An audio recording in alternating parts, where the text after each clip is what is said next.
Tunggu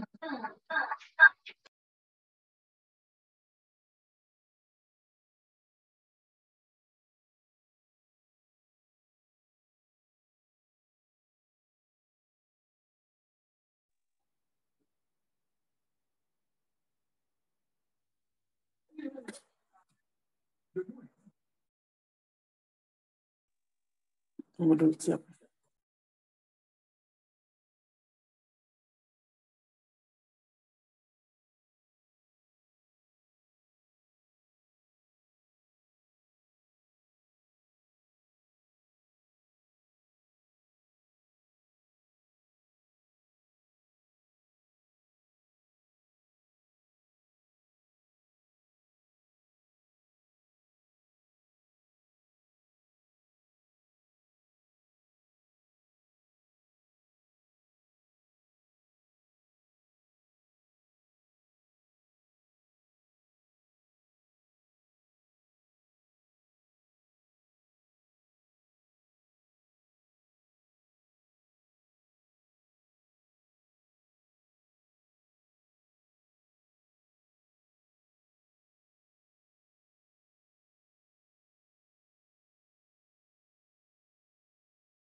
Baik, selamat sore kepada Bapak Ibu sekalian. Mungkin kita tunggu sedikit lagi, sekitar 1-2 menit lagi baru kita mulai.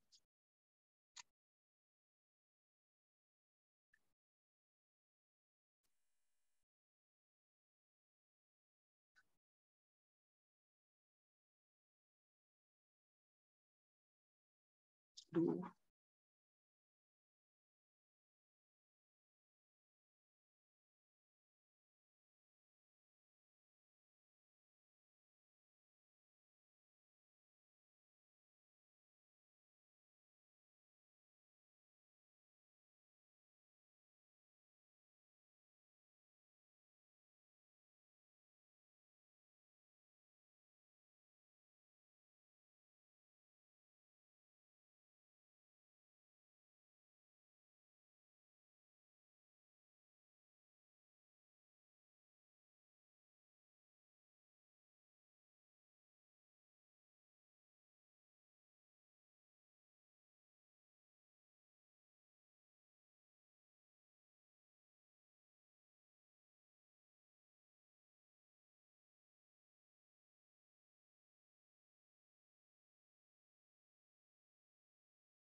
tutup pintu.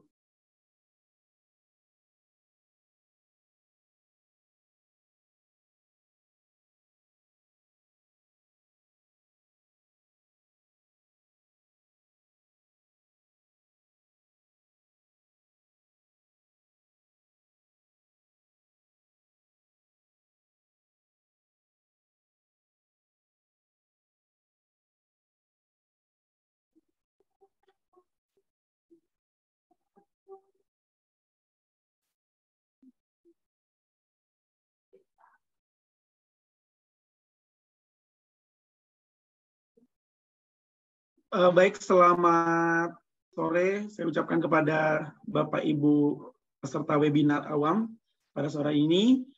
Shalom, salam damai sejahtera untuk kita semua. Selamat sore dan selamat bertemu kembali bersama saya, Febrianus Mokor, dalam kegiatan webinar awam Rumah Sakit Santo Carolus Borromeus Kupang. Saya juga mengucapkan terima kasih kepada Rumah Sakit Carolus Borromeus Kupang yang kembali lagi hari ini untuk membagikan ilmu ya kepada Bapak Ibu sekalian ya. Jadi hari ini kita akan membahas satu topik menarik ya. Dan ini merupakan tujuan dari Rumah Sakit Carolus Borromeus Kupang yang untuk kembali membagikan ilmu ya kepada Bapak Ibu sekalian ya, tentunya dengan narasumber-narasumber yang ahli di bidangnya. Hari ini kita bersama Dr. Robertus Arian, spesialis bedah plastik, rekonstruksi, dan estetik. Selamat sore, dokter. Ya, selamat sore, Kak Febri. Ya, selamat sore. Hari ini kita akan sama-sama membahas peran bedah plastik pada trauma dan estetika wajah. Ya. Jadi, ini topik yang menarik ya. Jadi Bapak Ibu sekalian silakan mendengarkan ya pemaparan dari Dr. Arian, spesialis bedah plastik hari ini, dan nanti di akhir diskusi pemaparan materi ya akan ada diskusi yang akan kami buka untuk Bapak Ibu sekalian yang mau sekalian bertanya, mau sekalian konsultasi mungkin dokter ya, boleh ya dok, konsultasi gratis ya hari ini. Mungkin mau tanya harga, mau meluruskan hidung, boleh kali. Kayaknya hari ini boleh lah dokter ya. Jadi nanti kami boleh berikan kesempatan kepada Bapak Ibu sekalian. Dan karena ini Zoom, ya, jadi nanti Bapak Ibu sekalian bisa memberikan pertanyaan melalui kolom chat. Ya. Jika ada pertanyaan di tengah-tengah diskusi, boleh dikirimkan via kolom chat. Dan nanti bisa kami sampaikan ya setelah pemaparan materi selesai. Ya. Mungkin untuk mempersingkat waktu, dokter, kepada Dr. Arian, spesialis bedah plastik, rekonstruksi, dan estetik, saya persilakan mungkin untuk memperkenalkan diri dan sekaligus memulai pemaparan materi, dokter. Kepada dokter, saya persilakan. Baik, terima kasih Kak Febri. Bapak, Ibu, saudara-saudari sekalian yang saya kasihi, selamat sore. Saya Arian. Saya dokter spesialis bedah plastik, rekonstruksi, dan estetik di Rumah Sakit Santo Carolus Borromeus di Kupang. Sore ini kami ingin membahas mengenai beberapa aspek penting terkait wajah. Ya. Jadi salah satu kajian penting dari bedah plastik itu adalah wajah. Ya. Dan sore ini kami ingin menggarisbawahi pada dua aspek penting di wajah, yaitu trauma dan estetika. Ya. Nah, saya yakin Bapak, Ibu, saudara-saudari sekalian sudah mempunyai bayangan, ya, wajah, bedah plastik, pasti kira-kira ke sana. Ya. Nah, harapannya sesuai atau tidak, kita coba lihat sama-sama sore ini ya. Moga-moga bayangannya sesuai ya. Kalaupun misalnya tidak, mungkin apa yang saya sampaikan sore ini bisa menambah sedikit. Moga-moga ya, moga-moga menambah banyak ya. Pengetahuan. Pasti, dan harus banyak. Ya, pengetahuan dan concern kita terhadap wajah, baik dari sisi trauma maupun dari sisi estetika. Kak Febri, saya sudah menyiapkan presentasi. Saya share screen ya. Boleh, silakan dokter.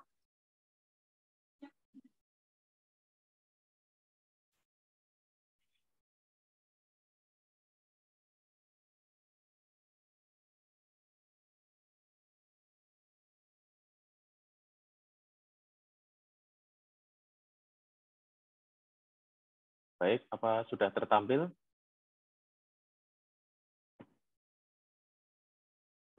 Sudah, dokter.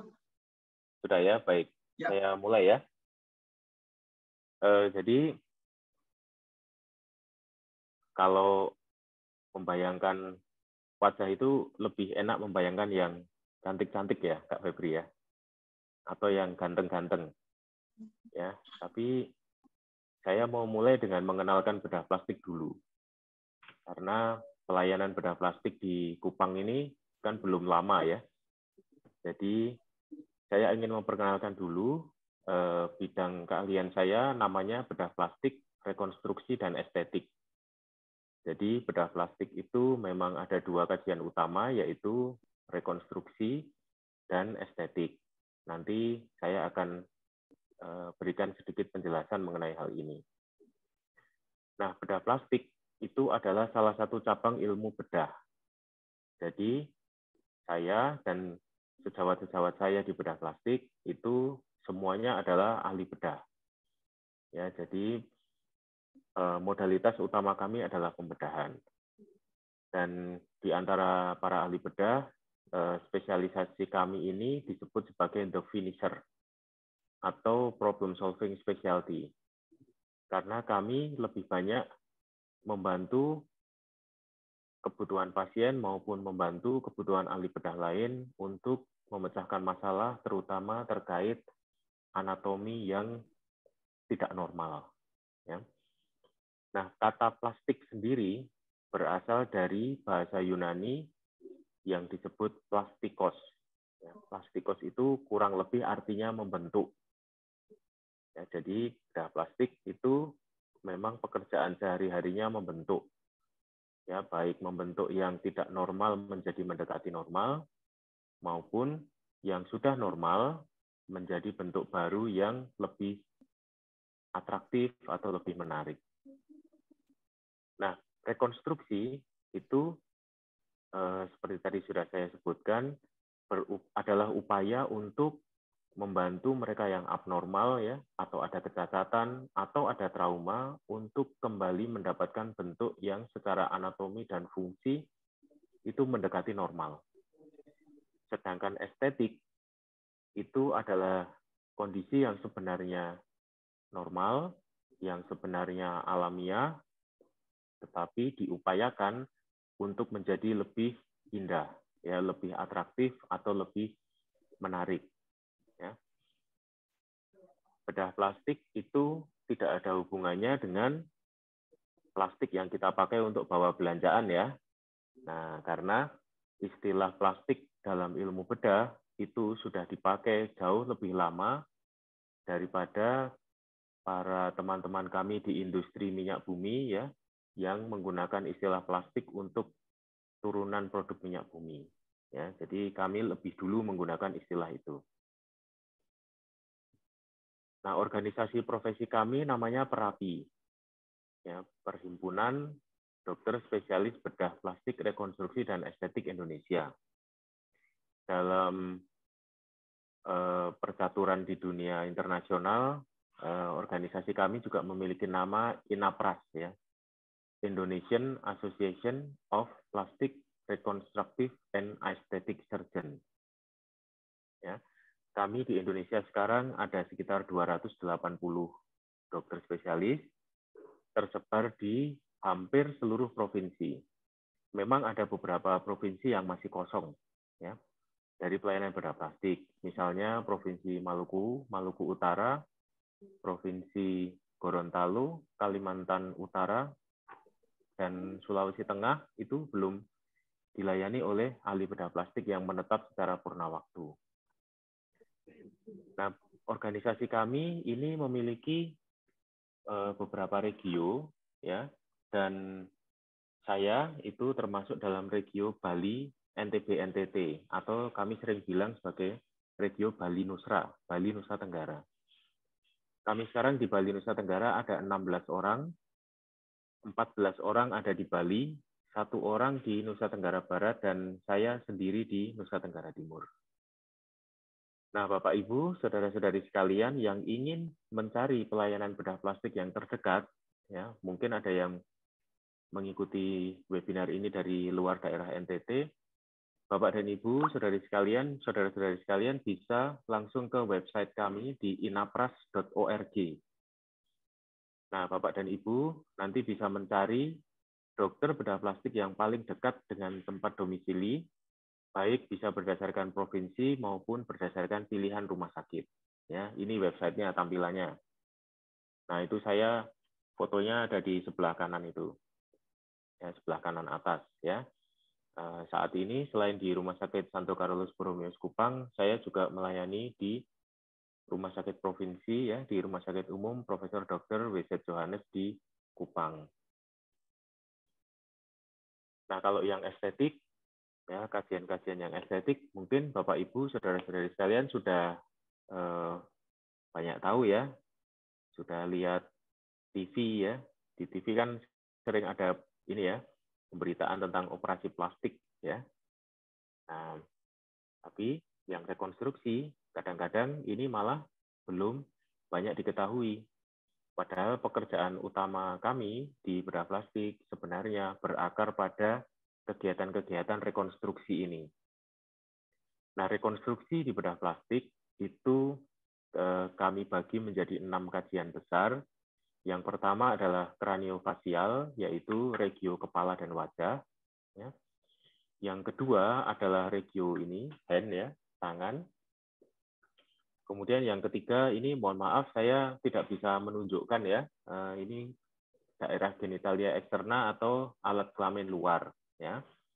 Nah, yang keempat itu kami juga melayani ahli bedah lain yang mengangkat tumor, ya, dalam bentuk pelayanan rekonstruksi pasca tumor dengan bedah mikro. Kemudian yang kelima ini adalah luka dan luka bakar, dan yang keenam itu adalah bedah plastik pediatri yang melayani kelainan yang terjadi pada masa kanak-kanak.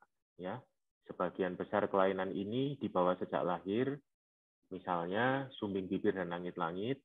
Ya, kemudian ada beberapa tumor jinak dari pembuluh darah, ya, tanda lahir dan sebagainya, yang juga sebenarnya berawal pada masa kehamilan dan pada masa kanak-kanak yang awal. Nah, jadi bedah plastik itu ketemunya bukan yang cantik-cantik dan ganteng-ganteng seperti ini terus, ya. Sehari-hari sebenarnya saya lebih banyak bertemu dengan bentuk-bentuk yang tidak menyenangkan. Tetapi memang kehadiran kami, para ahli bedah plastik, adalah untuk membantu mereka yang sedang mengalami kondisi-kondisi yang tidak menguntungkan semacam ini. Ya, jadi ya memang sudah panggilannya seperti itu. Nah, kalau yang cantik-cantik semacam ini, biasanya menginginkan sesuatu yang berbeda, ya, menginginkan operasi yang sifatnya memperbaiki yang sudah normal. Nah, tapi untuk daerah wajah, ya, selama ini kan kita biasa menyebut, ya, duh, matanya cantik sekali, hidungnya mancung, bibirnya merekah, ya, merah merekah, ya, atau pipinya kulitnya halus dan lain sebagainya. Nah, tahukah Bapak Ibu dan saudara-saudari sekalian bahwa untuk setiap sub anatomi kecil-kecil di wajah itu kami memiliki istilah sendiri-sendiri. Nah, seperti ini, ada banyak sekali namanya, ya. Nah, banyak sekali nama dan masing-masing tempat ini kami pertimbangkan secara matang sebelum melakukan tindakan operasi, baik yang sifatnya rekonstruksi maupun untuk perbaikan kondisi yang kita sebut sebagai operasi estetik. Nah, Bapak Ibu, saudara-saudari sekalian, ini teman saya namanya Jenny, ya. Dia itu penyanyi dari Korea, ya. Nah, dia kalau di Jawa Tengah itu suka jualan kerupuk dia. Nah, pakai black yang warnanya merah jambu, ya. Oke. Nah, sekarang kita bicara soal trauma wajah, ya. Wajahnya kita sudah kenal tadi, ya, wajah kita ganteng dan cantik. Tapi ganteng dan cantik di wajah kita itu bisa berubah 180 derajat kalau terjadi trauma. Ya. Nah, trauma yang paling sering di benua kita, di benua Asia, terutama di Asia Tenggara dan Asia Selatan, itu adalah akibat kecelakaan di jalan raya yang melibatkan kendaraan bermotor. Nah, kalau di Indonesia sudah jelas ya, pasti yang roda 2. Ya. Nah, jadi meskipun kita belum ada data nasional ya yang mencakup seberapa besar permasalahan-permasalahan trauma pada wajah ini, tetapi kami membandingkan dengan data-data pada negara Asia Tenggara yang lain yang memiliki karakter seperti di Indonesia. Misalnya di Vietnam, di Thailand, di Malaysia, dan juga di India. Ya, sebagian besar kecelakaan yang terjadi dan menyebabkan trauma pada wajah dan kepala itu adalah kecelakaan kendaraan bermotor, terutama roda 2. Nah, sekitar 1/4 kasus cedera otak ya itu ada trauma wajahnya. Ya, terus yang menyebabkan yang berkontribusi pada banyaknya kecelakaan kendaraan roda 2 itu sebenarnya adalah justru perilaku berisiko orang yang naik motor itu sendiri, baik yang mengendarai maupun yang bonceng. Ya, misalnya apa? Misalnya tidak memakai helm, ya, atau memakai helm tapi tidak dikancing dengan baik, ya, atau menerobos lampu merah, misalnya, ya, atau yang sekarang sering ya di kota-kota besar naik trotoar, turun trotoar, terus ini melawan arus. Nah, ini luar biasa sekali ya. Semuanya ini saya lihat pengendara motor yang sangat pemberani ya. Nah, saya kalau naik motor nggak berani seperti itu. Mungkin saya mesti ngajak ya teman-teman yang naik motornya masih naik turun trotoar terus lawan arus itu, mungkin kapan-kapan saya ajak operasi trauma wajah biar tahu kalau tindakan-tindakan itu sangat berisiko. Nah, Indonesia itu penjualan motornya banyak loh. Jadi tahun 2021 aja ada 5 juta sepeda motor baru yang laku.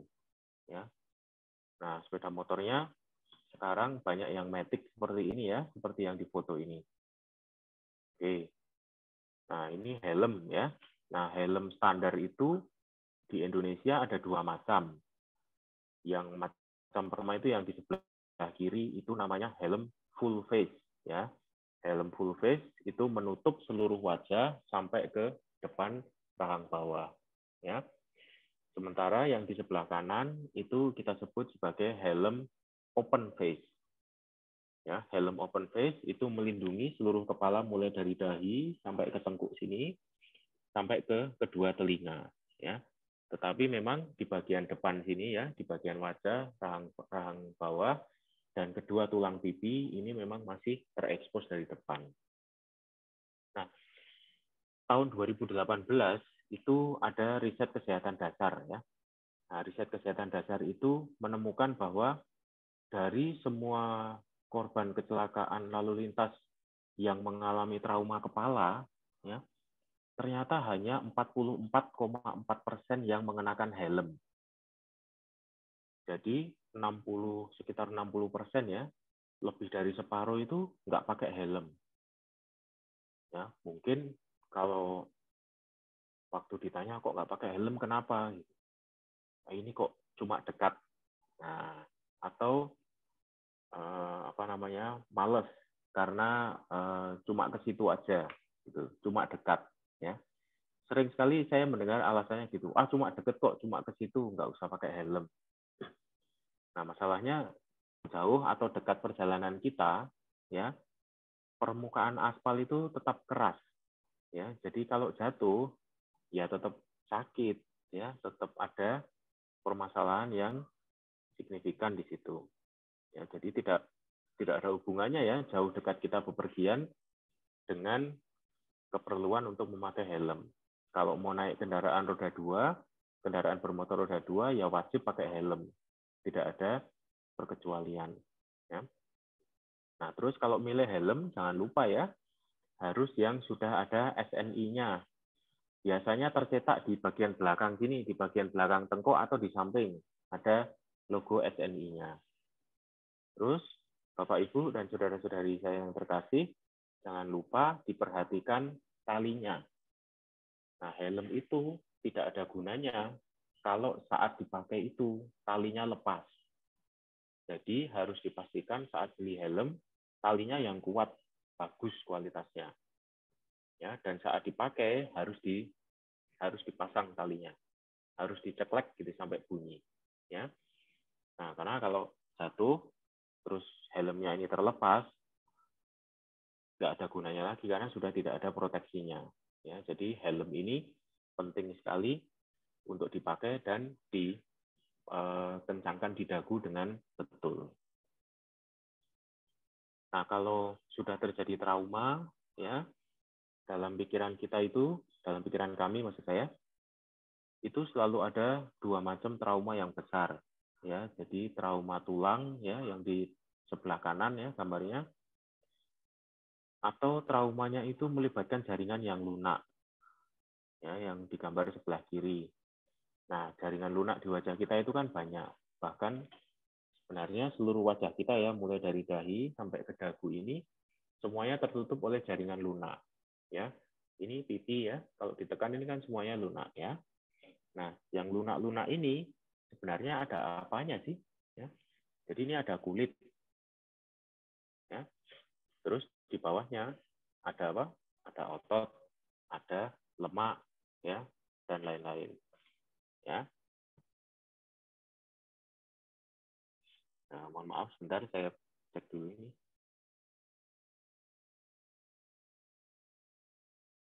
Ya. Nah, Bapak Ibu, saudara-saudari sekalian, trauma pada wajah tadi saya sudah sampaikan itu akan mempengaruhi hidup penderitanya itu secara signifikan. Kenapa?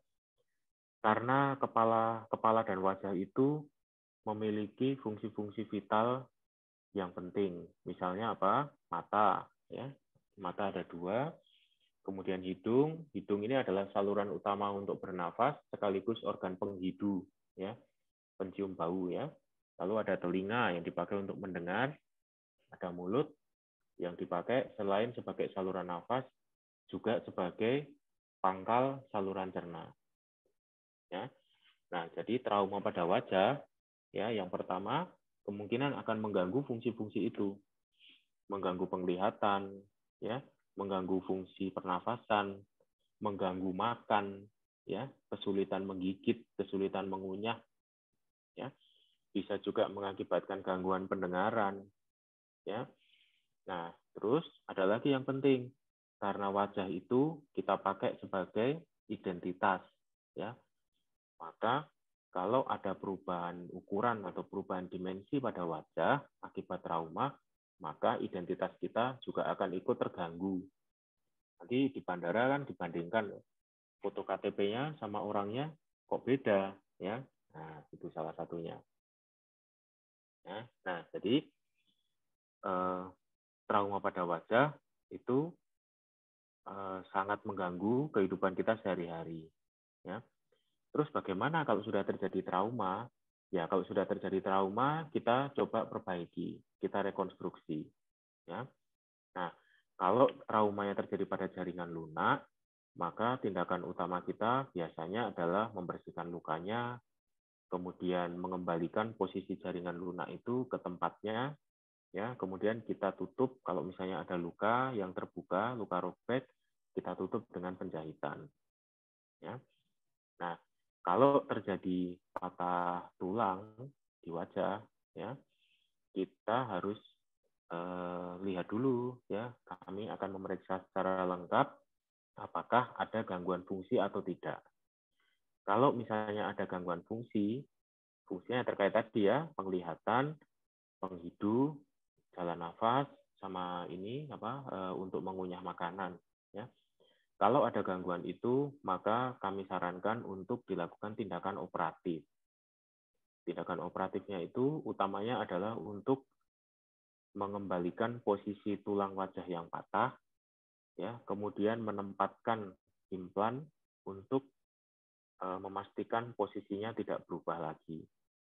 Ya, memastikan posisinya tidak berubah dan untuk membantu tulangnya sembuh sendiri, tulangnya mengeras kembali. Ya, seperti itu. Nah, tindakan operatif ini memang kayaknya mengerikan ya. Wajah kok diedel-edel, wajah kok dibuka-buka gitu ya.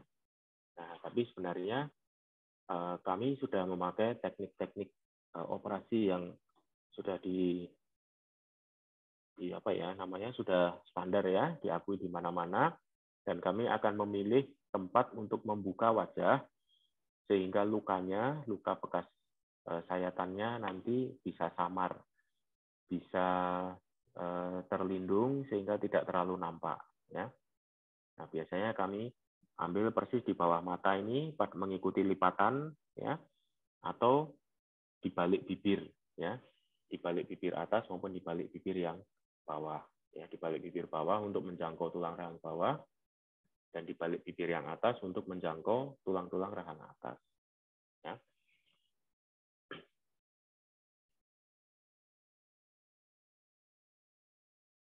Nah, ini tadi ya tujuan operasinya. Kalau misalnya diperlukan itu ada dua ya, jadi memperbaiki fungsi ketemunya gigi geligi ya, mempertahankan besarnya saluran nafas dan mempertahankan penglihatan. Sementara kalau restorasi bentuk wajah itu ini tinggi wajah ya, lebarnya sama proyeksi. Proyeksi itu ini ya, mancung enggaknya hidung ya, itu proyeksi. Oke, nah itu tentang trauma wajah ya. Nah, ini sekarang subtopik yang berikutnya ini tentang pembedahan yang sifatnya estetik. Nah, Bapak Ibu, saudara-saudari sekalian, mungkin ada yang bertanya ya, Dok, itu yang betul itu namanya bedah kosmetik atau bedah estetik sih? Ya, ini memang suatu istilah yang hampir sama ya. Kalau kita baca di ensiklopedia atau kita baca di kamus, sebenarnya kedua istilah ini memiliki makna yang hampir sama.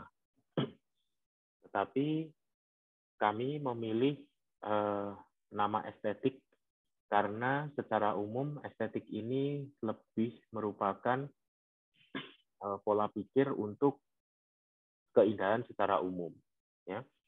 Jadi kalau bedah kosmetik itu memang bedah atau tindakan kosmetik itu tujuannya jelas ya, untuk memperbaiki sesuatu bentuk menjadi lebih indah. Tetapi kalau estetik itu sudah mencakup kosmetik, tetapi sebenarnya dalam kegiatan kami sehari-hari, bahkan untuk kasus-kasus yang rekonstruksi, estetika ini menjadi salah satu pertimbangan yang penting bagi kami. Ya, jadi bagaimana untuk membuat ukuran-ukuran estetik secara umum yang diterima secara umum itu tetap bisa diaplikasikan pada pasien, itu kami memakai pendekatan secara estetik.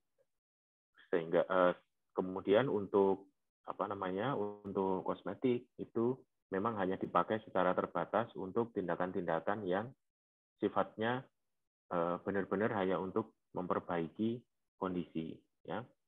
Nah, di Indonesia yang memiliki kompetensi untuk melakukan pembedahan estetik itu ada di bedah plastik ya. Nah, ada spesialisasi yang lain yang juga melakukan pembedahan untuk memperbaiki bentuk ya, tetapi biasanya sesuai dengan regio masing-masing ya, dan itu memang mereka sering disebut sebagai bedah kosmetik hanya untuk daerah-daerah tertentu sesuai dengan bidang spesialisasinya masing-masing. Ya. Nah, tetapi kami di bedah plastik, rekonstruksi dan estetik itu melakukan kajian terhadap operasi estetik untuk seluruh tubuh, mulai dari kepala sampai ke ujung kaki, ya, sampai ke bawah, ya, dan ada bermacam-macam tindakan estetik yang bisa dilakukan untuk memperbaiki bentuk sesuai dengan harapan atau sesuai dengan keinginan dari pasien. Nah, sore ini kita akan membatasi untuk daerah yang wajah saja. Ya, yang pertama ini mungkin Bapak Ibu, saudara-saudara sekalian sudah pernah mendengar ya tentang istilah blefaroplasti atau pembedahan pada kelopak mata. Ya, nah ini tujuannya untuk membuat tampilan pada kelopak mata ini menjadi lebih seger ya, lebih menarik, lebih muda. Ya, seperti kita lihat nih pada foto yang di sebelah kiri ya, kelopak mata atasnya itu dia terlihat ada kelebihan kulit yang menggantung ya, sehingga kalau buka tutup mata kemungkinan menjadi lebih berat rasanya, menjadi kurang nyaman. Kemudian di kelopak mata bawahnya juga kantungnya itu mulai membesar, longgar ya. Dan setelah dilakukan tindakan pembedahan yang kita sebut dengan blefaroplasti, maka tampilannya menjadi di sebelah kanan itu. Ya, menjadi lebih kelihatan lebih seger, kelihatan lebih muda dan kelihatan lebih menarik ya. Nah, ini juga contoh ya, kalau ini tadi ibu-ibu, yang ini bapak-bapak ya. Nah, ini selain dilakukan tindakan blefaroplasti atau pembedahan pada kelopak mata, sebenarnya juga ada tindakan tambahan ya pada garis air mata di sini ya.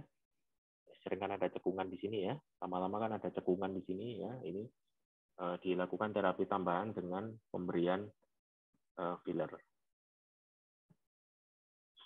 Nah, ini yang sering ditanyakan ke saya ya, teman-teman itu kalau ketemu di ruangan tuh sering tanya, "Dok, mau kasih tinggi hidung, gimana caranya?" Ya, atau jadi pembedahannya namanya rinoplasti ya. Rinoplasti itu sebenarnya istilah yang agak luas ya. Rhino kan artinya hidung, plasti artinya membentuk. Jadi ya intinya pengubahan bentuk hidung ini sehingga tampilannya menjadi lebih menarik. Nah, strateginya bagaimana? Macam-macam ya. Orang Indonesia itu biasanya kayak saya ini ya, pesek ya. Proyeksinya tidak terlalu baik ya. Nih, proyeksinya tidak terlalu baik, tidak terlalu maju begini. Terus ini nasal tipnya ya, ujung hidungnya ini gede ya, bulat gede gitu. Terus ini punggung hidungnya ini atau dorsum nasi namanya ya, punggung hidungnya ini dia agak dekat sekali dengan permukaan pipi ya, sehingga kurang menonjol begini ya. Terus pendek hidungnya. Pendek itu ngukurnya dari sini ke sini ya. Ini pendek begini. Pendek dan cupingnya lebar, tebal.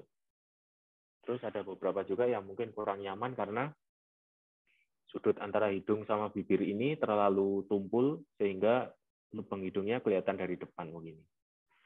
Ya. Nah, semua keluhan itu sebenarnya bisa kita perbaiki dengan berbagai macam strategi rinoplasti. Ya. Nah, ini hanya salah satu contoh ya, yang gambar berpasangan yang di sebelah kanan itu dia meninggikan meninggikan punggung hidungnya ya, sekaligus memperbaiki cuping hidung, memperbaiki ujung hidungnya. Ya. Nah, rinoplasti ini kadang-kadang disertai juga dengan suatu tindakan lain yang kita sebut sebagai alarplasti. Ya. Ini ya, cuping hidung ini namanya ala nasi, sayap ya, sayap. Ini ya.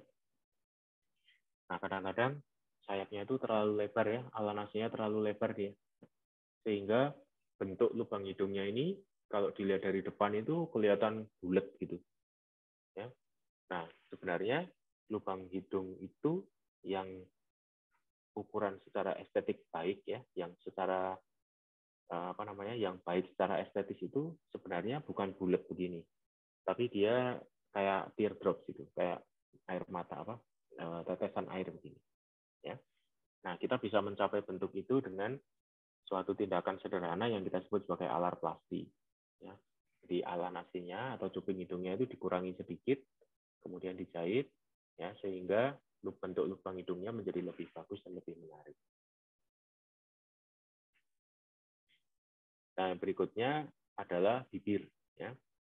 Nah, bibir itu yang kita sebut bibir sebenarnya tidak hanya yang merah ini ya, tapi juga di daerah sekitarnya yang ada ototnya itu kita sebut sebagai bibir. Tetapi memang secara umum lebih banyak yang nyebut bibir itu ya yang bagian merah ini. Ya. Nah, bibir itu bisa dikurangi maupun bisa ditambah masanya. seperti contoh gambar yang sebelah kiri itu kan tidak imbang ya, antara bibir atas dan bibir bawah itu ketebalannya tidak sama. Ya, nah kalau dilihat dari samping ya, kadang-kadang mereka yang misalnya dagunya agak ramping ya, kemudian rahang atasnya juga agak ramping gitu, kadang-kadang bibirnya walaupun normal tetapi dia kelihatan lebih gede gitu. Nah, ini bisa kita bantu dengan operasi untuk mengurangi bentuknya, mengurangi volumenya maksud saya. Ya. Nah, kalau kurang bisa juga ditambah volumenya. Kita bisa masukkan jaringan lemak dan kulit di bawah bibir merah itu, sehingga nanti dia menjadi volumenya menjadi bertambah, sehingga menjadi lebih menarik. Atau ini ya, pipi ya. Kayak saya ini kan cabi ya. Orang kalau lihat foto saya kan pasti komentarnya pipi ya. Pipinya cabi gitu. Ya. Jadi salah satu penyebab pipi cabi kayak saya ini sebenarnya karena lemaknya tebal nih di pipi ini tebal. Ya. Nah, ketebalan lemak yang di pipi ini bisa kita kurangi dengan suatu prosedur yang kita sebut buccal fat removal ya. Jadi mengangkat kelebihan lemak pada pipi. Ya. Nah, mengangkatnya ini dari dalam mulut. Jadi sayatannya dari dalam mulut hanya sedikit, bisa dengan pembiusan lokal. Kita ambil sedikit lemaknya ya, bukan kita ambil sedikit, kita ambil seperlunya sampai pipinya ini menjadi lebih ramping. Ya. Sekarang kan trennya kan begini ya, wajahnya kan V-shape gitu ya, ini ya, kayak artis Korea gitu ya, V-shape begini. Nah itu bisa kami bantu dengan pembedahan yang kita sebut sebagai buccal fat removal. Nah contoh yang ada pada gambar ini sebenarnya buccal fat removal yang dikerjakan pada orang yang habis dioperasi facelift. Ya. Nah masih terdapat sisa, kemudian sisanya itu diselesaikan dengan buccal fat removal. Tetapi sebenarnya prosedur ini bisa dikerjakan pada mereka yang merasa bahwa pipinya ini terlalu cabi dan ingin dikurangi.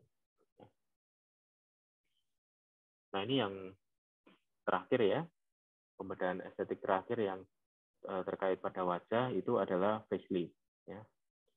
Facelift itu sebenarnya dari namanya aja udah ketahuan ya, dia mengangkat ya. Jadi lama-kelamaan kulit kita ini ya sesuai pertambahan usia akan kalah dengan gravitasi ya, sehingga dia makin lama akan makin turun begini ya. Lekuan di sini misalnya makin kentara ya, terus garis-garis pada dahinya juga makin kentara ya, ada kantung matanya, terus pipinya ini turun ya, sehingga di sini kelihatan ada masanya ya, terus lehernya juga kendur ya.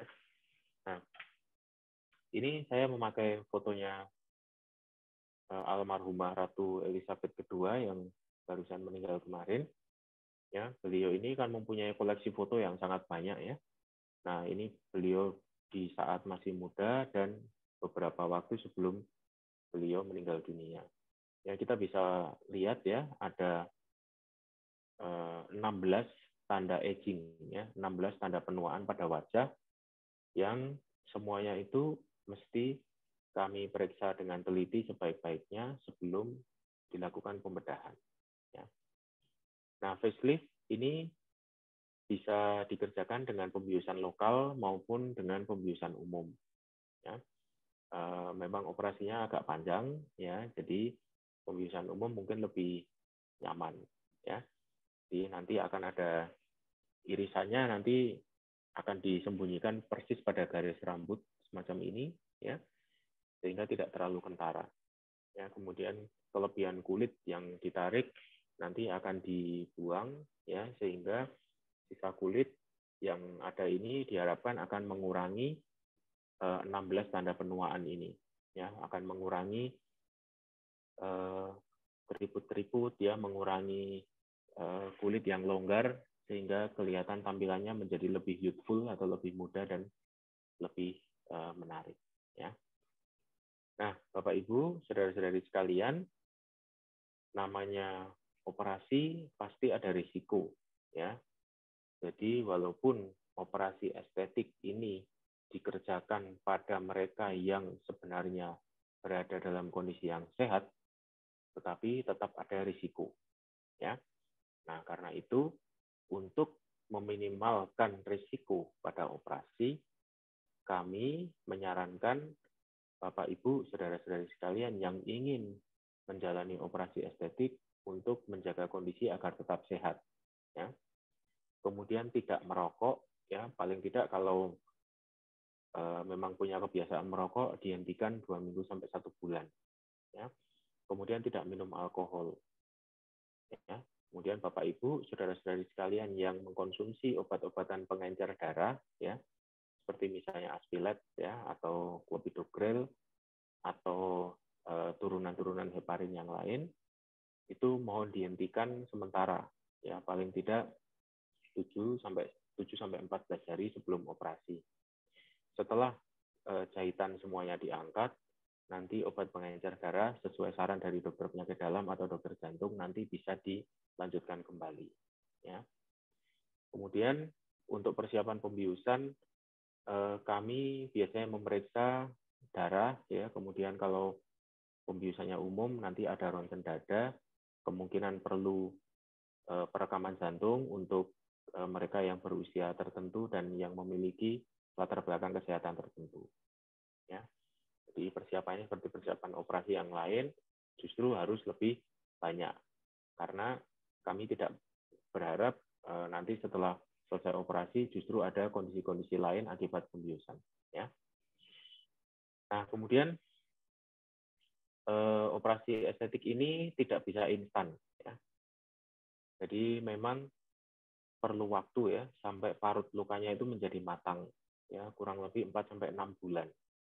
Jadi kalau ada hasil-hasil yang dirasa masih belum sesuai dengan harapan, kami biasanya meminta untuk menunggu paling tidak sampai 6 bulan sebelum kami bisa melakukan evaluasi ulang bersama dengan pasien untuk menentukan tindakan selanjutnya. Ya. Kenapa? Karena perlu ditunggu dulu sampai parut lukanya matang, ya, parut lukanya matur, baru nanti kita bisa melakukan penilaian ulang. Itu. Nah, jadi Kak Febri, kurang lebih begitu yang bisa saya sampaikan mengenai trauma pada wajah dan beberapa pembedahan estetik pada wajah. Ya. Nah, ini informasi mengenai jadwal praktek poli kami di Rumah Sakit Santo Carolus Borromeus Kupang, ya. Dan untuk pasien-pasien yang menghendaki atau memerlukan pelayanan bedah plastik, rekonstruksi dan menggunakan BPJS Kesehatan, ini kami informasikan bahwa rujukan dari FKTP, ya, Fasilitas Kesehatan tahap pertama, ke bedah plastik itu tidak perlu melalui dokter spesialis lain. Jadi bisa langsung dikirim ke spesialis bedah plastik. Ya, jadi kami ini dokter spesialis 1, jadi tingkatan kami sama dengan dokter spesialis yang lain, jadi tidak perlu ke spesialis yang lain dulu baru ke kami, tidak. Jadi FKTP bisa langsung kirim ke Rumah Sakit Santo Carolus Borromeus karena rumah sakit ini tipenya C, jadi puskesmas, dokter praktek, BPJS, dan klinik bisa langsung melakukan rujukan online maupun melalui surat tertulis.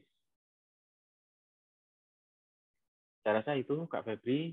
Terima kasih. Kalau misalnya ada diskusi, mungkin kita bisa kerjakan sebentar, ya.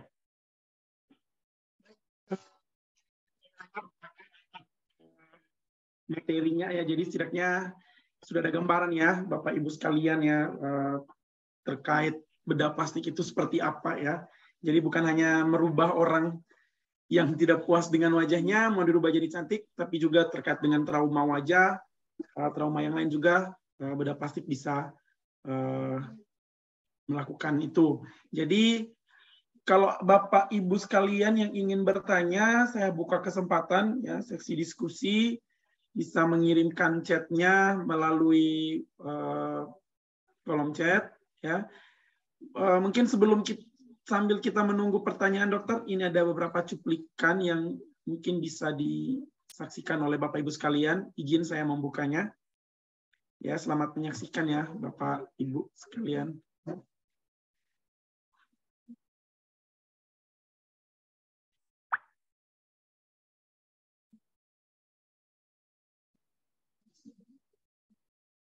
muncul.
Siap lebaran.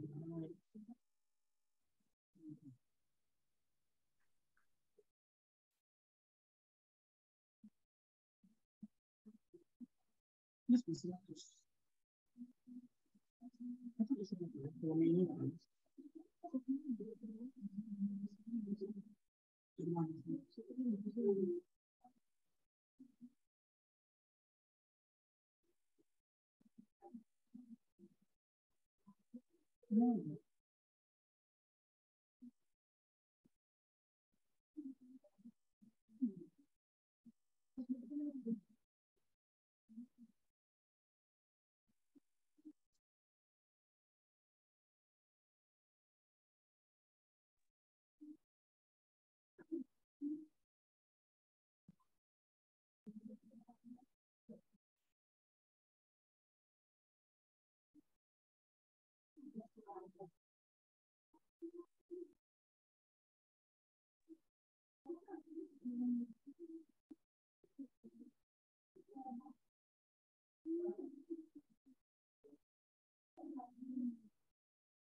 Stop saja.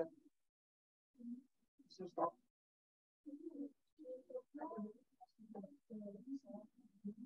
Jadi stop ya.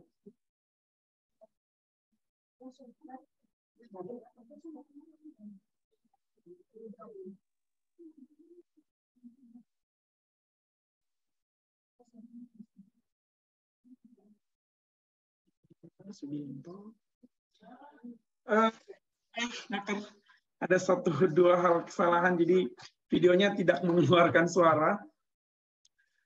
Mungkin kita lanjut saja dokter ke sesi tanya jawab dokter. Ini sudah ada beberapa pertanyaan di line chat dokter. Izin saya bacakan ya dokter ya. Ya, boleh Kak. Pertanyaan pertama dari Octavia Sembiring. Izin bertanya dokter, bagaimana pendapat dokter terhadap masyarakat yang berusaha mengubah fungsi estetika dengan alternatif harga lebih murah seperti filler dan threading? Mengingat efek samping dari kedua treatment ini ada efek sampingnya. Bagaimana cara mengedukasi masyarakat mengenai tindakan filler dan threading ini, dokter? Silakan menjawab, dokter. Baik, terima kasih. Yang pertama, perlu saya sampaikan bahwa tindakan mengubah estetika itu sebenarnya mengubah anatomi ya, bukan mengubah fungsi ya. Memang beberapa operasi estetik itu bisa memperbaiki fungsi. Misalnya rinoplasti yang dilakukan dengan tujuan untuk memperbaiki jalan nafas itu bisa memperbaiki fungsi ya. Jadi tolong dibedakan kalau fungsi dan anatomi itu adalah dua hal yang agak berbeda ya. Sebagian besar tindakan maupun operasi estetik itu untuk kepentingan pengubahan anatomi, bukan fungsi. Ya. Nah, ada sih yang juga berkaitan dengan fungsi, tetapi terutama sebenarnya anatominya. Kemudian yang kedua, threading maupun filler, ya itu sebenarnya adalah salah satu modalitas juga dalam tindakan estetik ya. Memang dia bukan suatu tindakan pembedahan estetik ya, bukan tindakan pembedahan, tetapi sebenarnya merupakan modalitas yang bisa digunakan dalam untuk mencapai suatu bentuk estetik tertentu yang dikehendaki ya. Nah, permasalahannya seperti ini. Kalau menginginkan tindakan dengan threading ya, thread lift misalnya, atau dengan dengan pemberian filler, yang penting adalah memastikan bahwa dokter yang memberikan tindakan tersebut adalah dokter yang memiliki kompetensi ya. Nah, kemudian yang kedua perlu dipastikan bahwa teknik yang dipakai itu sterilitasnya terjaga, dan yang ketiga produk yang dipakai itu pastikan adalah produk yang terdaftar pada BPOM ya. Jadi selama ketiganya itu dipenuhi, saya rasa masyarakat yang ingin mencapai bentuk estetik tertentu dengan threading maupun dengan pemberian filler itu masih cukup aman ya. Nah, kami di bedah plastik modalitas utamanya sebenarnya adalah pembedahan, tetapi modalitas-modalitas seperti yang tadi disebutkan itu sebenarnya juga ada dalam kajian kami. Jadi itu adalah juga salah satu upaya untuk mencapai bentuk estetik tertentu. Saya rasa begitu ya Kak Febri. Bagaimana Kak Okta? Jika ada yang masih mau ditanyakan, saya rasa jelas ya. Kalau masih ada yang mau ditanyakan, boleh memberikan tanggapan melalui kolom chat. Pertanyaan berikutnya, dokter, dari Erliana Anggitasari. Ya. Untuk resiko dari bedah plastik estetik itu apa saja? Kemudian, apakah ada kondisi yang menyebabkan seseorang memiliki resiko lebih tinggi jika orang tersebut melakukan bedah plastik? Terima kasih. Silakan dijawab, dokter. Baik, terima kasih pertanyaannya Mbak Anggita ya. Jadi yang pertama, resiko untuk pembedahan estetik sebenarnya sama dengan pembedahan-pembedahan yang lain ya. Yang pertama, karena ada sayatan pada kulit ya, maka terjadi luka ya. Nah, dari adanya luka itu risikonya kan hampir sama ya. Setiap kali terjadi luka, maka akan ada peningkatan risiko infeksi misalnya, kemudian perdarahan ya, kemudian jangan lupa bahwa sayatan pasti akan menimbulkan rasa nyeri ya. Nah, tetapi risiko-risiko semacam ini sudah kami kendalikan dengan teknik-teknik pembedahan yang tertentu. Misalnya, untuk menghindari infeksi, maka setiap operasi akan dilakukan dengan instrumen yang sudah steril ya, dan sudah diberikan penanda sterilitas ya. Yang kedua, bagian kulit yang nanti akan dilakukan tindakan operasi, sebelum dilakukan sayatan, pasti akan dilakukan tindakan asepsis sebelumnya untuk membunuh kuman dan melindungi dari kuman yang bisa masuk ke tempat infeksi, tempat pembedahan. Kemudian untuk rasa nyeri, ya, nanti akan diatasi dengan pemberian obat-obatan anti nyeri pasca pembedahan. Nah, itu untuk risiko, ya. Nah, kemudian itu risiko yang umum. Nah, risiko yang sifatnya lebih khusus itu sangat terkait dengan pembedahan apa yang dikerjakan. Misalnya, kalau pembedahan pada seputar kelopak mata, baik kelopak mata atas maupun bawah, maka pada hari-hari awal setelah operasi, ya, sampai 2 atau 3 kali 24 jam setelah operasi, pasti akan didapatkan bengkak. Ya, bengkaknya ini kemungkinan akan mengganggu buka tutup mata, ya, dan sedikit mungkin mengganggu penglihatan, ya.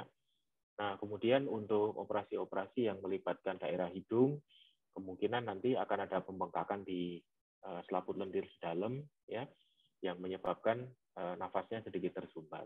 Seperti itu misalnya. Jadi risiko-risiko yang khusus itu sangat terkait dengan pembedahan apa yang dilakukan. Tapi risiko-risiko yang lebih umum seperti yang tadi sudah saya sampaikan, ya. Nah, risiko-risiko semacam ini akan kami jelaskan secara jelas, lengkap, saat pasien datang berkonsultasi untuk melakukan tindakan tersebut. Nah, kemudian yang berikutnya, kondisi yang menyebabkan risiko lebih tinggi, ya. Nah, ini sama juga, ya. Jadi, seperti pada risiko yang umum tadi, orang-orang yang memiliki kondisi patologi tertentu itu memiliki kecenderungan komplikasi yang lebih tinggi. Misalnya, pasien-pasien yang memiliki gangguan penyembuhan luka, ya, misalnya ada diabetes mellitus, ya, tentunya nanti penyembuhan lukanya akan sedikit lebih panjang daripada populasi yang normal, ya. Kemudian mereka yang menggunakan obat-obatan pengencer darah, maka risiko untuk perdarahannya menjadi lebih banyak, ya. Kemudian yang lebih ini lagi, ya, lebih penting, ya, orang-orang yang merokok, ya.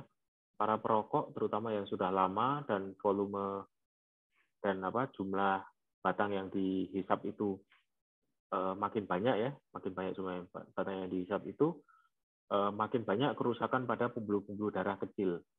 Sementara pembuluh darah yang kecil itu adalah sumber utama yang kami pakai untuk penyembuhan luka. Makanya apabila pasien ini merupakan perokok, kami biasanya sarankan 2 minggu, kira-kira 2 minggu sampai 1 bulan itu berhenti dulu merokok untuk mengurangi risiko-risiko semacam ini. Ya, itu demikian. Oh ya, ada satu lagi, ada kondisi-kondisi yang tidak bisa sepenuhnya kita prediksi. Misalnya alergi, ya. Nah, kalau alergi kan kita sulit sekali memprediksi, ya. Jadi misalnya alergi terhadap bahan benang, alergi terhadap obat-obatan, dan lain sebagainya. Tetapi dalam pengawasan pasca operasi, biasanya alergi ini udah langsung bisa langsung terdiagnosis, bisa langsung ketahuan, jadi bisa langsung diberikan tindakan-tindakan untuk mencegah komplikasi yang lebih banyak. Demikian, semoga bisa dimengerti.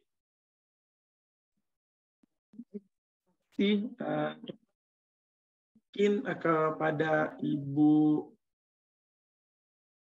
Erlina Anggitasari, jika ada yang ingin masih ditanggapi boleh dikirim melalui kolom chat. Terus tadi ada yang bertanya, Dok, ya, terkait seminar yang ber-SKP itu, ya. Sekalian saya informasikan, besok ada lunch seminar yang diadakan oleh Rumah Sakit Carolus Borromeus Kupang bekerjasama dengan IDI dan juga PT Sinergi Tridaya Medical, ya, dengan tema manajemen klinis trauma maksilofasial. Di sana besok akan ada 3 pemateri, ya. Ada Dr. Ellen, spesialis bedah mulut, ya. Ada Dr. Aryan juga, spesialis bedah plastik dan rekonstruksi dan estetik.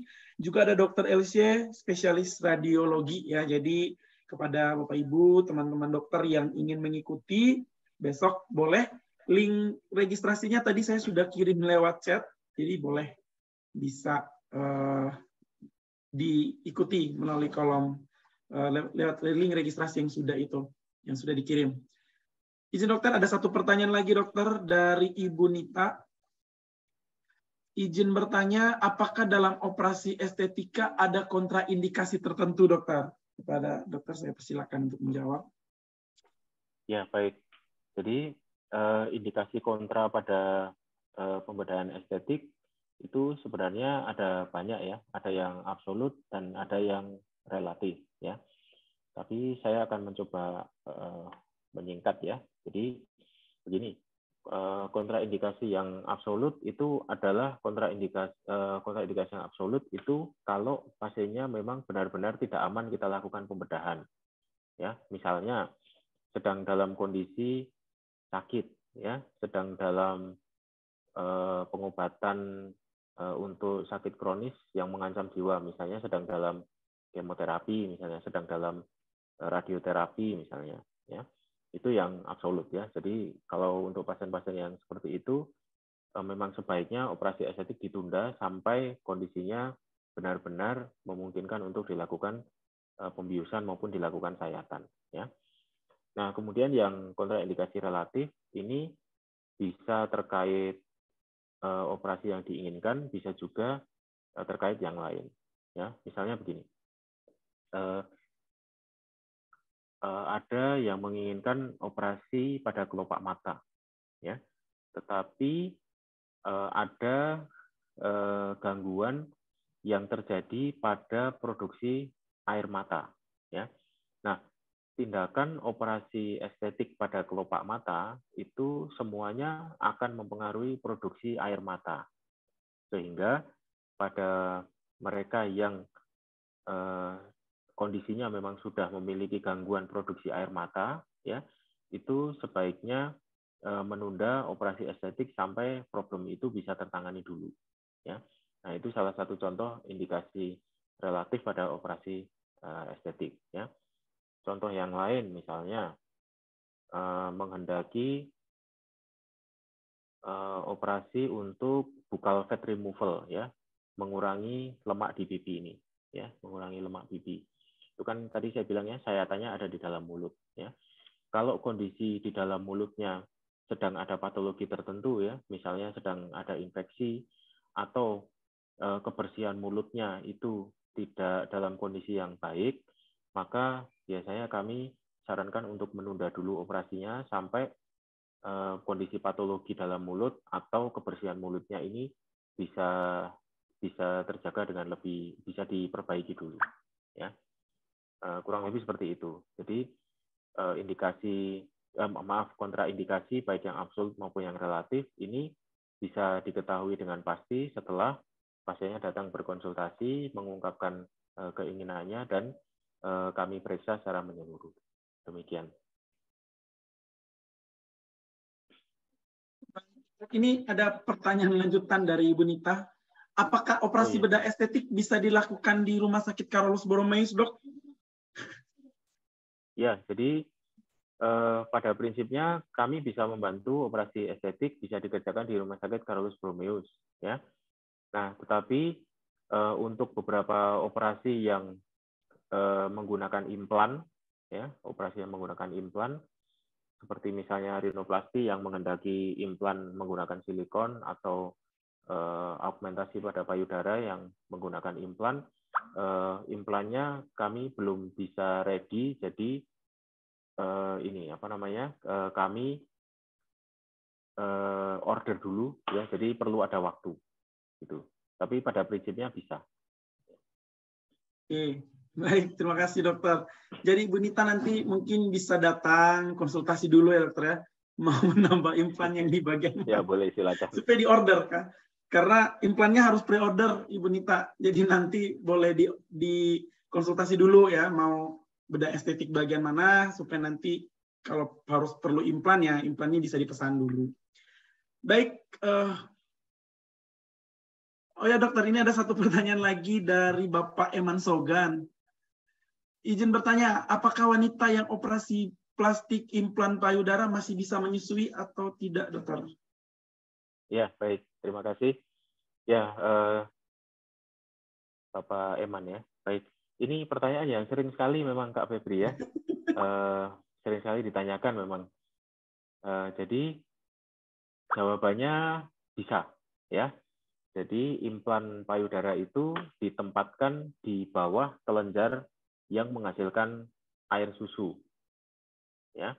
Jadi kalau pertanyaannya apakah masih bisa menyusui, jawabannya bisa. Ya. Hanya begini, penempatan implan di bawah kelenjar susu, ya, itu akan menyebabkan penekanan pada kelenjar susu. Ya. Kemudian pembedahannya sendiri, ya, itu akan menyebabkan beberapa kerusakan yang tidak bisa kita hindari di jaringan pada sekitar kelenjar susunya, ya, sehingga kalau memang menghendaki operasi untuk augmentasi payudara dengan implan, ya, memang nanti kemungkinan tidak akan bisa menyusui secara optimal seperti kalau tidak ada implannya, ya. Tapi memang kalau produksi air susu masih bisa, ya, menyusui juga masih bisa. Cuma ya itu, ya, kemungkinan gangguannya akan menjadi lebih banyak, lebih besar, terutama karena penekanan implan ke arah kelenjar susu. Oke, jelas ya, Bapak Eman Sogan. Masih bisa Bapak ya, air susu masih diproduksi, hanya mungkin agak ini ya dokter ya, agak risih kali ya, ya, karena sudah ada implan di sana. Baik, kami masih buka, mungkin ada yang masih ingin bertanya kepada Bapak Ibu, yang ingin bertanya melalui kolom chat ya. Ini kita sudah 17.20. Apakah masih ada Bapak Ibu? Ya, sama si buka. Yang mau konsultasi boleh, silakan. Mau memperbaiki hidung mungkin. Oke, mungkin itu pertanyaan terakhir kali ya dokter. Kita sudah lewat 20 menit. Sekali lagi saya ucapkan terima kasih kepada Dr. Aryan, spesialis bedah plastik, yang sudah bersedia menjadi narasumber kami pada hari ini. Juga kepada Bapak Ibu sekalian yang sudah setia bersama kami ya, selalu hadir dalam setiap kegiatan webinar awam kami.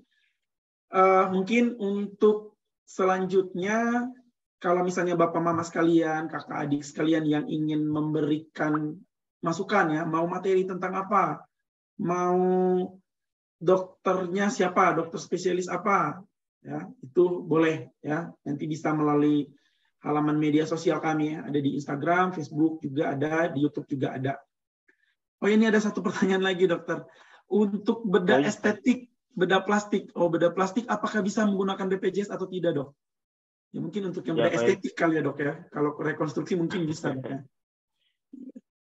Ya jadi ini juga sering ditanyakan ya, bahkan waktu saya pertama kali ke Kupang itu saya dikasih tahu, dokter nggak ada pasiennya di sini karena di sini banyak pakai BPJS. Ya, jadi untuk tindakan bedah plastik yang sifatnya rekonstruksi itu bisa menggunakan BPJS. Pasien-pasien dengan trauma wajah itu saya malah belum pernah mengerjakan pasien yang tidak BPJS ya. Semua pasien trauma wajah saya selama saya di Kupang itu semuanya dengan BPJS kesehatan. Oh, ada juga yang yang BPJS tenaga kerja ya. Maksud saya itu tertanggung ya. Yang tidak bisa dilakukan dengan BPJS kesehatan maupun BPJS ketenagakerjaan maupun asuransi yang lain adalah bedah estetik ya. Nah, jadi kalau tujuannya untuk memperbaiki bentuk yang sudah normal, maka tidak bisa menggunakan pembiayaan dari BPJS kesehatan maupun dari BPJS ketenagakerjaan ya. Nah, sebenarnya yang membatasi bukan saya. Yang membatasi adalah BPJS ya. Jadi itu sudah ada dalam terms and condition dari BPJS Kesehatan yang disampaikan baik pada nasabah ya, jadi baik pada Bapak Ibu sekalian maupun juga dalam perjanjian kerjasama antara BPJS Kesehatan dengan rumah sakit ya.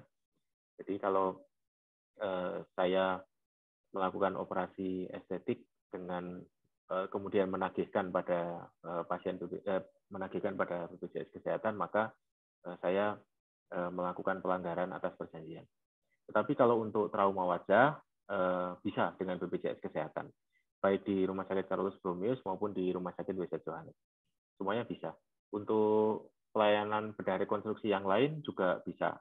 Ya, misalnya kontraktur ya, posisi tangan yang cacat karena luka bakar misalnya, ini misalnya kami bisa bantu untuk mengurangi jeratannya, itu bisa menggunakan BPJS Kesehatan. Atau misalnya luka bakar ya, luka kronis seperti misalnya ulcus decubitus ya, atau yang lain-lain, itu hampir semuanya bisa dengan BPJS Kesehatan. Itu Kak Febri. Jelas ya, Kak, Ibu yang bertanya ya. Jadi untuk rekonstruksi, pokoknya untuk yang kecantikan lah ya, kecantikan Kalidokia itu tidak tertanggung oleh BPJS ya. Kecantikan dan kegantengan, Kak Febri. Ini pertanyaan dari saya, dokter. Kisaran harga nih dok untuk estetik dok, untuk bedah plastikan, untuk kecantikan dan kegantengan, yang paling murah nih dok berapa? Ya, untuk biaya ini agak sulit ya. Jadi kalau menghendaki, saya soalnya nggak ingat persis satu-satu Kak Febri. Jadi kalau menghendaki informasi yang paling murah lah dok ya. Kalau untuk menghendaki informasi tentang biaya, bisa ditanyakan di administrasinya Rumah Sakit Santo Carolus Bromius. Ya, jadi di sana sudah ada daftarnya, sudah ada daftar tindakannya juga. Lebih baik lagi kalau misalnya bisa datang dulu, ketemu dengan saya, jadi nanti nama tindakannya apa dan kebutuhannya apa, bisa disampaikan dulu, nanti baru saya buatkan semacam pengantar untuk menanyakan biayanya ke bagian administrasi. Oke. Dokter, ini ada satu pertanyaan lagi dok. Mungkin ini pertanyaan terakhir ya dokter ya. Setelah ini kita tutup sesi diskusi. Ini bagaimana dengan resiko pembentukan keloid scar pada tindakan bedah plastik estetik, dokter? Ya, baik. Terima kasih. Keloid itu adalah pembentukan parut yang tidak normal, ya. Nah, pembentukan parut yang tidak normal ini ada berbagai macam penyebabnya, berbagai macam faktor risikonya. Nah, kita di Indonesia dengan kulit yang gelap, ya, seperti kulit saya ini, ya, kulit yang gelap seperti ini, itu memang risiko untuk timbulnya keloid dan parut-parut abnormal yang lain itu memang lebih besar, ya. Nah, tetapi pada pembedahan estetik itu risiko untuk pembentukan keloid itu pasti akan diakses dulu, pasti akan diperiksa dulu sebelum dilakukan tindakan. Satu. Yang kedua, kalau memang pasien ini memiliki kecenderungan untuk menumbuhkan keloid scar, maka teknik operasinya nanti akan disesuaikan menggunakan benang-benang dan menggunakan teknik yang atraumatik untuk mengurangi risiko. Ya. Nah, tetapi bahwa risiko keloid scar itu muncul itu tetap ada, ya. Bahkan untuk pembedahan yang bukan estetik juga tetap ada kemungkinan timbul suatu keloid scar, ya. Nah, nanti ada treatmentnya untuk mengurangi risiko itu dan untuk meminimalkan kalau misalnya beneran terjadi, ya. Kira-kira seperti itu.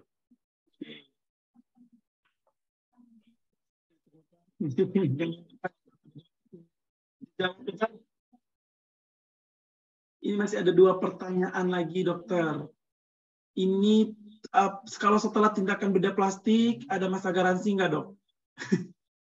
Maunya kalau ada yang salah hasilnya, apakah kemudian masih dalam tanggungan pembayaran sebelumnya? Terima kasih, dokter.